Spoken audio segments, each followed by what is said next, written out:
एक बार चौंक तसे अपने शिष्यों के साथ एक मरघट से गुजर रहा था। चारों ओर सन्नाटा था, हवा में राख की धुंध थी।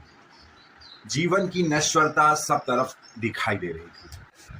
चलते चलते उसका पैर किसी चीज से टकराया और उसने रुक कर देखा तो देखा किसी इंसान के सर की हड्डी है और वह तुरंत बैठ गया। उस इंसान की हड्डी को हाथ में लेकर उसको अपने माथे से लगाया और उससे वह माफ़ी मांगने लगा।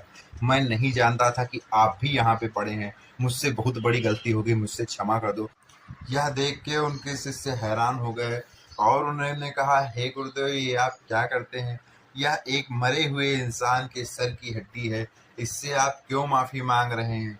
चौंग तसे ने शांत स्वर में कहा कि हे शिष्यों, यह जो शमशान है ये कोई आम शमशान नहीं है, ये बड़े आदमियों का शमशान है।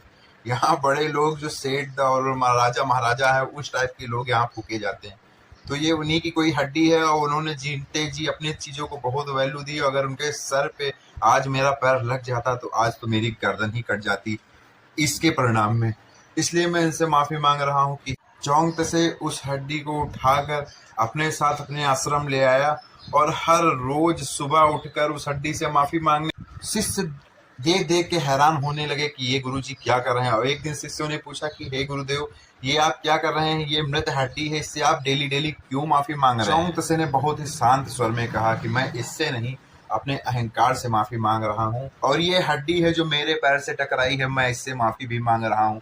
और जब मैं मर जाऊँगा, मेरी हड्डी शमशान में पड़ी होगी तो कोई लात मार के चला जाएगा और माफ़ी भी नहीं मांगेगा। जब तक मनुष्य जीवित रहता है तब तक उसके अंदर अहंकार रहता है, उसके मरते ही उस शरीर की कोई कीमत नहीं। शमशान की उस हड्डी ने बहुत बड़ा सत्य दिखा दिया, और जो वास्तविक सत्य है। लोग इस संसार को सत्य मानते हैं, परमात्मा को मानते हैं नश्वर, पर है उल्टा। यह संसार भ्रम है, इल्यूजन है, असत्य है। परमात्मा ही सत्य है, पर लोगों की बुद्धि इतनी कमाल की है कि सत्य को असत्य, असत्य को सत्य मानते हैं। अहंकार केवल शरीर का और पद का होता है, आत्मा का कोई अहंकार नहीं। जीवन में जब तक जीवन है तब तक अमीर और गरीब में भेद वही लोग करते हैं आपस में। मृत्यु के बाद ना कोई गरीब ना कोई अमीर।